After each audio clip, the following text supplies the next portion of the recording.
Hey guys, welcome back. BDCKR here, and we're doing another update video because update 2.13 has just dropped, and with it, it's brought some new stuff. Alright, first up we've got one of those holiday packs, really cheap, 100 credits, a chance at something good. A lot of times it's just crap, a mix of bronze characters and But really cheap augments. crap. Yeah, but really cheap. And so we haven't done testing on all the glitches yet, but this is definitely one of those situations where it's worth going back in your calendar on your device for a few days, at least probably until December the 1st, to see if you can get this an extra Couple times. 7 times. Yeah.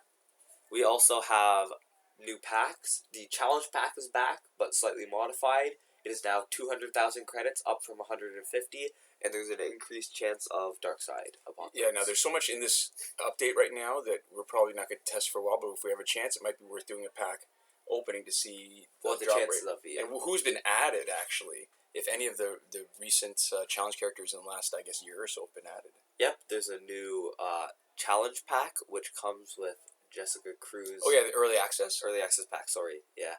Which comes with Jessica Cruz, Green Lantern. Well, technically Rebirth Jessica Cruz. Well, but all her support cards are Green Lantern cards. She looks like a Green Lantern, but she's not. And her effect is based off of Green Lantern teammates, as right. you'll see. Absolutely. Yeah. And there's also another game mode. Yeah, that's sort of the biggest thing, which is Breakthrough. Yeah, and it lets you go up to Elite 10 and level 60 for characters. Yeah, and we'll get into the mechanics maybe in another video, because that deserves one by itself, and I would have actually had a gameplay video for you, except it's been crashing every time. It crashes every time. After winning the first fight, it crashes, and this is what we've learned. One, it costs 10 energy credits, I guess, to play, and if it crashes, it doesn't save your progress, it boots you back to the beginning, and you have to spend 10 credit, or 10 power, or energy, whatever, again, because it takes it away from you right at the beginning of the fight.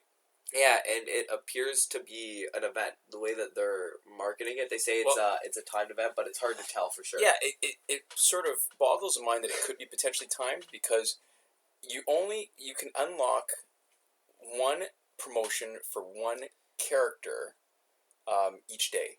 Yeah. And the presumption is it's going to cycle through bronze, silver, and then gold. So to get characters from 7, Elite 7 up to Elite 10, that's 3 days over a cycle of 9. And then you have to grind up to level 60. I think chances are this event is going to be a little bit longer than a couple weeks. Yeah, hopefully it's a permanent thing. And it's a little bit ridiculous actually now how much new content there is. It makes me suspect that this... I can't imagine that the devs are going to be committing this much of their resources into building something good and then totally abandoning it. For Injustice 2? Yeah. Yeah. So I'd be really surprised if there isn't some impact on Injustice 2 from the current version of Injustice. Yeah, and there's also, going along with that, 3 new characters. Oh, alright, so let's take a look now. The Flash. Alright, first up we've got Wally West. That was the reboot of The Flash that Mike Baron and Jackson Geist did back in the late 80s, early 90s. Yeah, so he's got another special evader passive, but it also lets him spec people back. Yeah, so like an overpowered Dawn of Justice Batman. Yeah. And a power gen for Rebirth characters. So that's actually pretty good. Yeah, that's potentially actually really, really useful.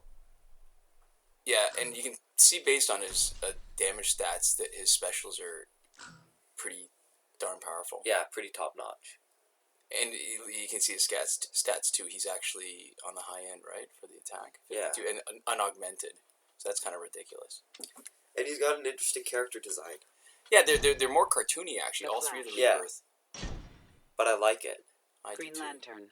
Alright, so Jessica Cruz. Lantern's Might. So she can do extra hits on her special 2 for every Green Lantern she's got. Which is potentially good depending on how much damage each hit is. And a chance at extra damage on her combo. Or not extra damage, but sort of the equivalent of a stun. They're frozen or something. Yeah. Alright. Again, lots of damage. High stat character. And we should be coming out in the next day or so with some video of them in play. Just to see how they look. Yeah. Yeah, again, very cartoony, but, Nice. I'm not complaining. And I think Rebirth Raven is one of my favorite kind of new Green Lantern. late game, more specific abilities with her extra. You'll see in just a second. It strikes me though Raven. that these guys are going to be really overpowered once you can take them into multiplayer. Yeah, with the extra energy on crits, I feel like augmented, she's siphoning potentially power. so good. If somebody's got more power than she does when she tags in, she siphons it. So that's useful, and the extra power gen on crits means she's going to be a special monster. Yeah. And you can see right here, check out what her special damage is like. Damn, that's I mean, Up to 100,000, no that's surprise. very good. Power creep, no surprise there. Right? Yeah. But And so a critical hit with that, you're dealing tons of damage, and you're getting more power. That's a good deal. yeah, I like her Pose? her model. I like her model. I even like her pose, in that she has the purple kind of effect happening in her pose. I think that's really cool too. All right. So anyways, those are the new characters. That was the video. Thank you guys so much for watching. We'll see you next time. Komoda.